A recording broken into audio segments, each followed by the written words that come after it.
All right, everybody, coming to you live at Heritage Hip Hop. Yeah. We got a vet, a barbarian, a person that holds back none. Introduce yourself, please.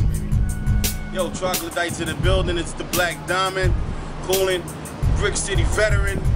You know better, and if you don't know, you know how they say. You know what I'm saying? I ain't gotta say nothing. So, being that you're from Brick City, North New Jersey, home of the Funk Doc, bars has always been one of the most defining attributes of a New Jersey MC.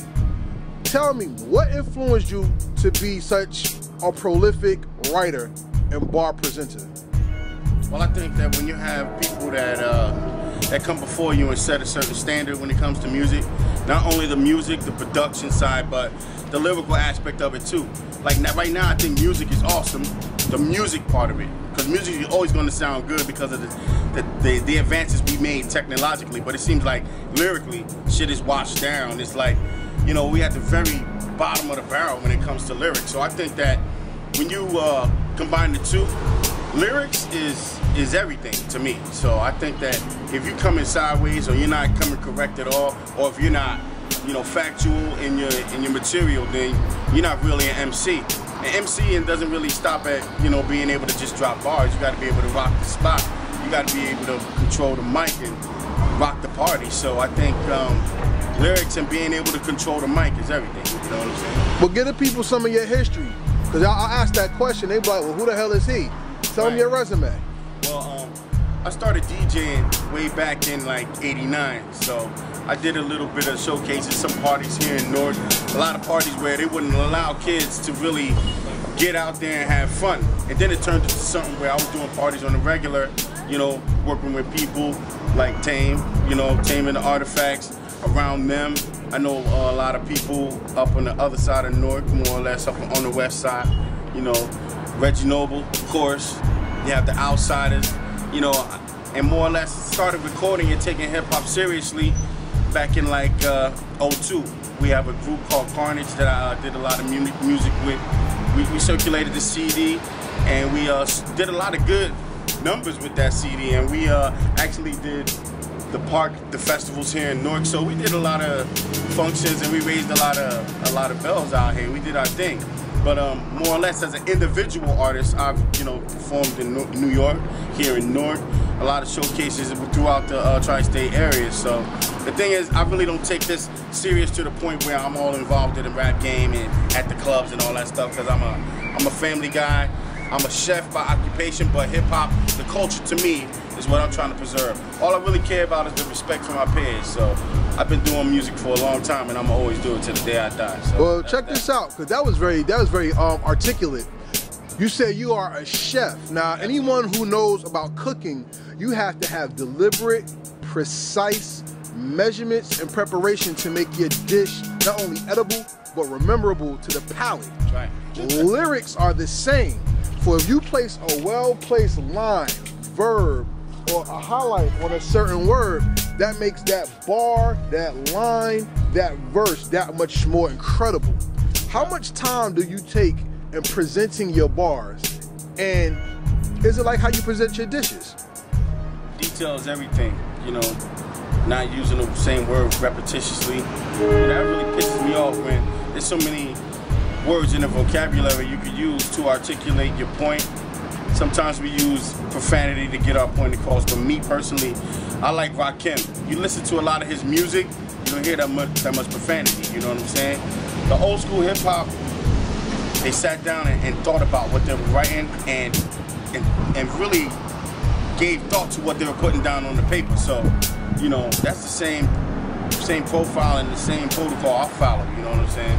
I make sure that I really put some thought into whatever I write on the paper. You know what I'm saying? Yeah, because I mean, by listening to your album, anybody who's interested, you got his album on Bandcamp right now, Diamond in the Rough, D.I.T.R.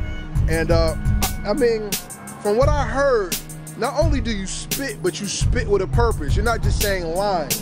And one song that stood out to me was Don't Call Me Nigga. Can you talk about that a little bit? Well, growing up, I grew up here in North, and you know, we were fortunate to be able to move from Prince Street Projects to Clifton Avenue, where a lot of the indigenous people there were Italian people. And to be honest with you, my nickname was nigger from the time that I was able to come outside to the time that I was like, you know, my mid-teens. And, you know, the tension that America's experiencing right now is not new.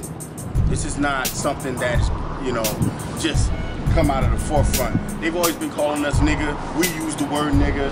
You know, we go back and forth. So it's just something for us to be aware of and to more or less try to promote some peace, some stability, you know what I'm saying? And not use that word so much, even though I do. My wife get on me all the time, but more or less, just that was a song to like try to create less racial tension in America, all over the world, just for everybody to just accept one another and just be able to live in harmony, basically, you know what I'm saying? I feel that because for anybody out there that loves hip-hop, hip-hop was a music with a message at one time. Absolutely. And it still is, but the message has to be a fad, unfortunately. Right. And what I love about the song, even the song Bacon, the interlude, what I like about it is, not only do you spit hard, but you spit with a purpose, and you spit clearly to an objective. You're not just saying, I'm the best, fuck you, I'm the best, fuck you, I'm the best, I'm the best. You say I'm the best, but here's something to think about. How important is you as a writer, not a rapper or MC, how important is it as a writer for you to grab your audience and bring them into your idea to make the song live? I think that that's the main focus of being an artist, especially if you're a writer.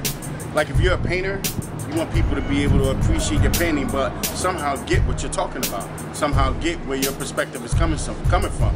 So, you know, I like to write and make sure that people understand what I'm saying, but also can relate to what I'm saying. Also say, damn, I've been through that, you know what I mean? I like you said, I write with a purpose. I write for those who may be going through some things that I could clear up for them. Or I may ask the question, why the hell is things the way they are? Just like in Bacon, why are the police so vigilant in hurting and, you know, taking black people off the streets and putting them behind bars? Why is that? So I want to be able to make people think about not only, you know, the fresh shit in life and having the good things, but also the circumstances that surround life too. So that's real. Well, I want to ask you this. Hip-hop is a poor man's lifestyle. Hip-hop is about the grind, it's about the struggle, it's about making it. Yeah. So here's my next question. This is, I think, is a very important question for anybody out there that really loves hip-hop. How important is the love of this thing to do it? I think the passion for it means everything.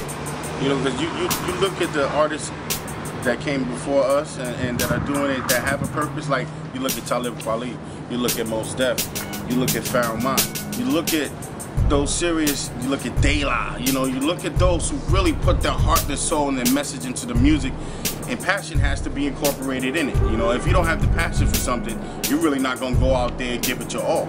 So that's the main thing to me. Your passion, your focus, and you know, and then you can take that passion and focus and build your skill.